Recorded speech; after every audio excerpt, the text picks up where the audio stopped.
Today, we've got the Barrie Fall Market Update from Colby Marshall. We're going to be talking about some great stuff. We got some statistics as well as a couple opportunities that we're targeting, our clients are targeting. And spring market could get very busy very easily if the interest rates hold.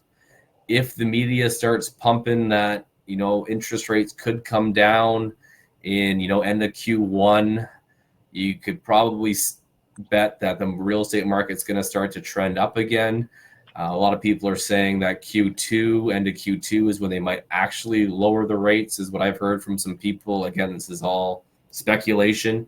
So dependent on the media and what the interest rates do, we could be looking for a pretty good spring market if interest rates stay where they are or decline. But I think going up to Christmas time is going to be pretty.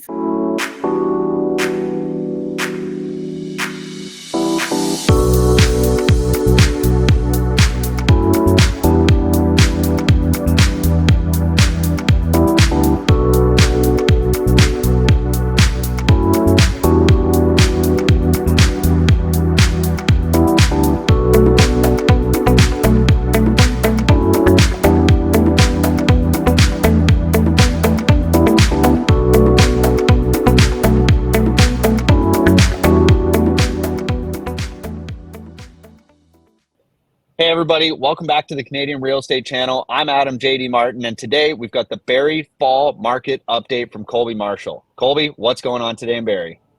Thanks for having me again, guys. Yeah, we're going to be talking about some great stuff. We got some statistics as well as a couple opportunities that we're targeting, our clients are targeting, and some extracurricular things that we can be getting involved in for next month, which is Financial Literacy Month.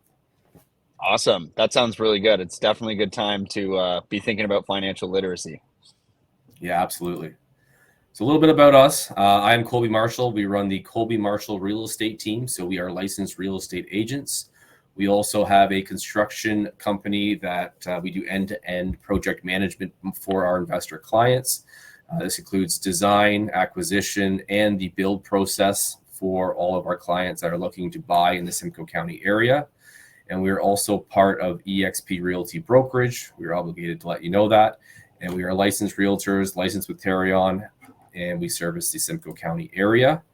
Today, we're going to go over stats for Barrie and Orillia, our two key investment cities. I'll touch on the new zoning bylaw a little bit more, some of the opportunities that we will be targeting and our clients are targeting. So we'll dive right into it. Simcoe County is on the map to the right. It composes of many different townships. The two key areas that we like to target are Barrie and Orillia. And in the last little while, we've also been targeting Wasaga Beach. There's quite a few larger homes, and the building department is very easy to work on in the Wasaga Beach area. So we're liking what we're doing and have about 3 projects on the go in Wasaga as well. So we'll get into the Barrie stats, see how things are going. So the average sale price, as you can see in the green here, is trending down still. So with the interest rates holding there yesterday, we are going to probably see a bit of a flattening out of the prices. Coming into Christmas, people tend to overspend a bit too. So we'll be watching on seeing how prices are trending that way. But as per now, we are trending down and an increasing inventory in the Barrie area. So next slide is we just touched on is the increasing inventory. It has been a very consistent rise since interest rates have started going up. You can see that perfect line going all the way up, and October has been very busy for listings on the market. Our days on market is also increasing. We're seeing anywhere from 25 to 45 days on average. But again, it's pricing it right. If you price it right, it will still move in Barrie. This is the list to sale price in the Barrie area for detached homes. You can see that people are getting things substantially under what they are listed for more often than not. If you kind of look back to the COVID days, this was completely flipped. People would be listing for the blue and getting the green. Now they're listing in the green and getting the blue. So there are deals to be had. Do not see that sticker price. I think you're going to have to pay that. People are getting pretty good deals off of the MLS at this particular point. Yeah, that's quite a delta there. That's, maybe almost 20% or something like that. Like that's like Yeah, 180,000. That's a big delta on list to sale price, I would say. yeah. Very, very, very good stat to know. And obviously, you should be working. You know, if you're watching this at home, you should be working with a professional, especially in times like this, right? So call Mhm. Kobe's team and please work with them. But as you're looking at this, at least just for your mind, like that sticker price is probably 20% higher than what you actually could end up paying if it stays close to this average. So that's a good thing to know, right? When you're searching for your properties, how Mhm. you can adjust your actual search to be more realistic to what you might pay. Yeah, and most of our clients that are buying in the investor space, they're usually pretty savvy individuals, and they're stealing it if they're buying it. We're going in lowballing, no emotion, and seeing who how low we can get these houses for. So we're definitely attributing to that delta, as you said as well.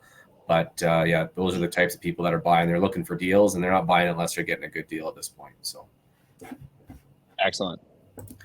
So let's get into Orillia. Average sale price for detached homes went up a little bit in September because they had quite a bit of influx of inventory, I'm assuming, and then came down a little bit in October. So we'll keep an eye on things that way. The number of active detached listings continually is increasing a little bit. August got a little crazy there, probably for the summer, have the waterfront properties and things like that in that area. So probably a lot of things moving in August there. List versus sale price, very similar to what we've seen in Barrie. People are getting deals based on the list price. So not as big a spread in the Orillia area. We did see prices come down a little bit since the big jump of the COVID, but not a big a spread from list to sale price. I think that's more in line with affordability. Prices in Orillia are usually quite a bit cheaper than Barrie. So if the houses are affordable, there's more people in that bracket due to these interest rates at this point in time. So that's probably why you're seeing a lesser gap from list to sale price.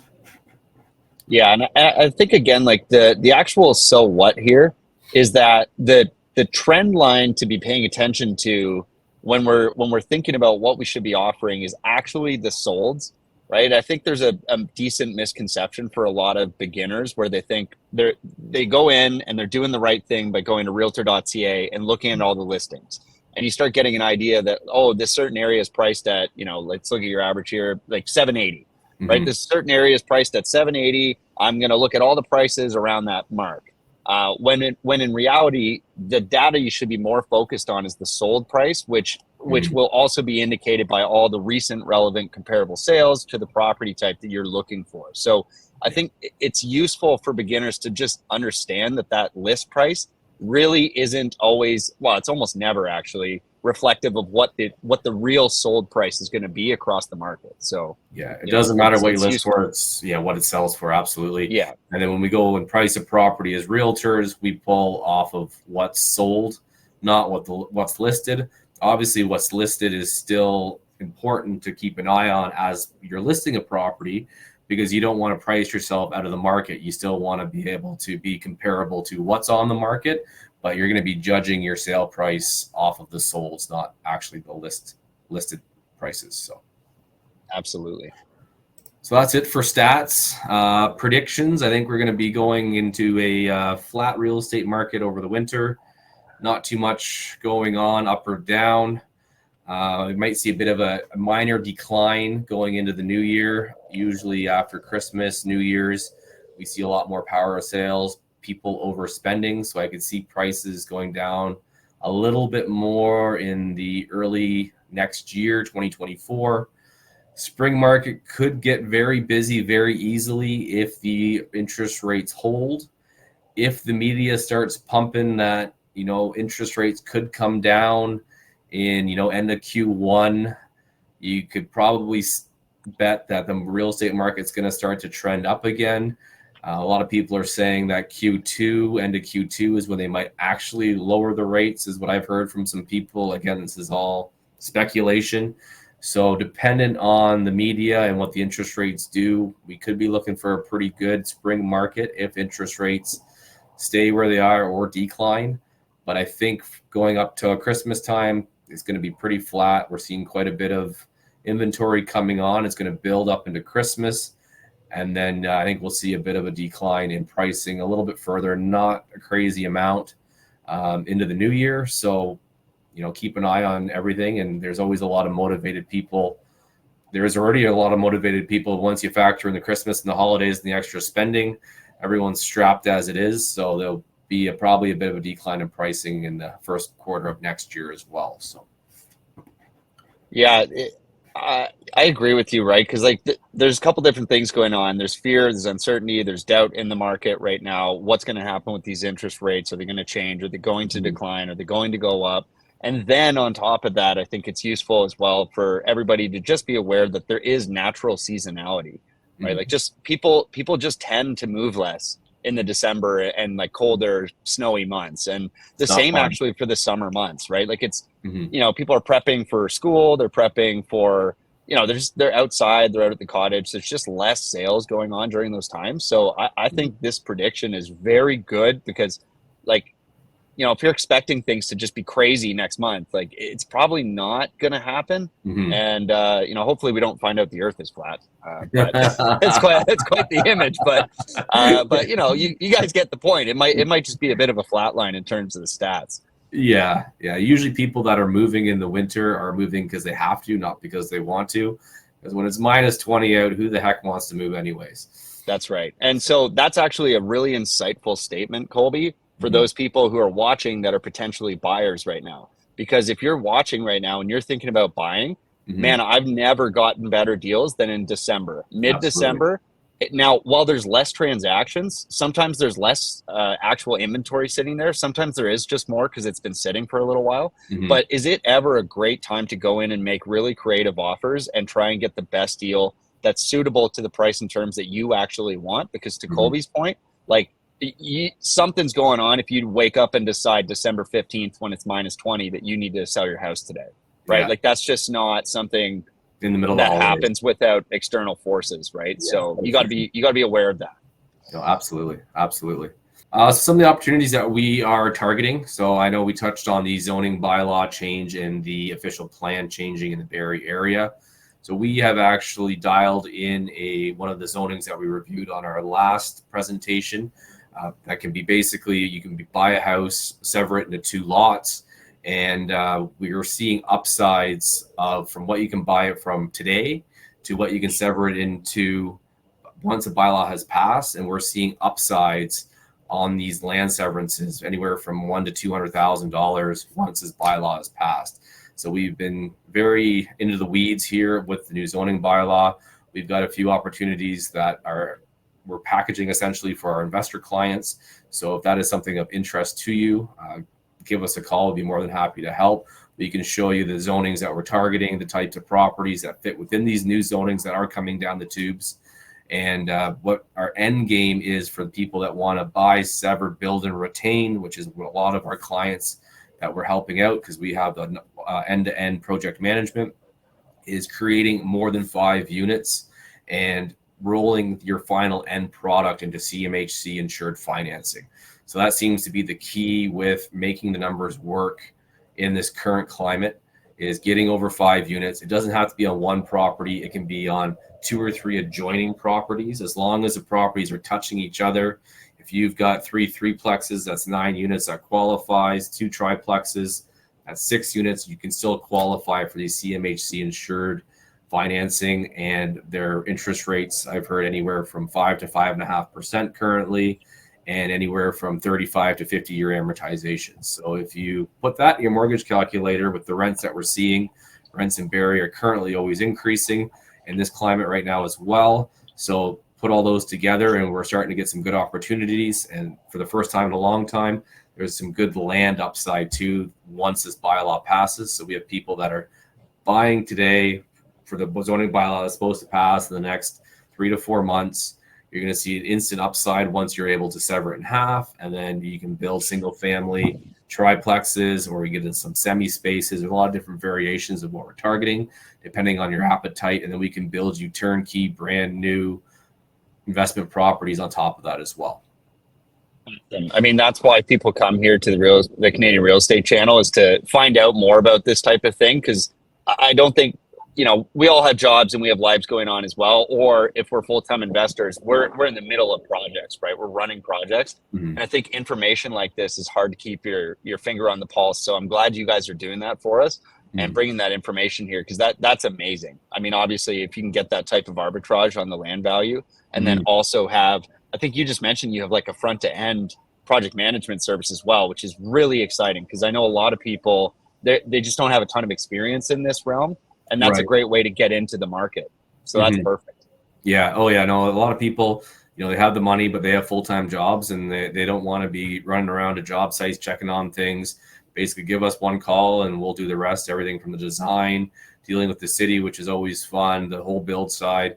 And then we also have some property management companies that we work with that can maintain your investment thereafter as well. Awesome. Yeah, that's great, Colby. It's a fantastic service.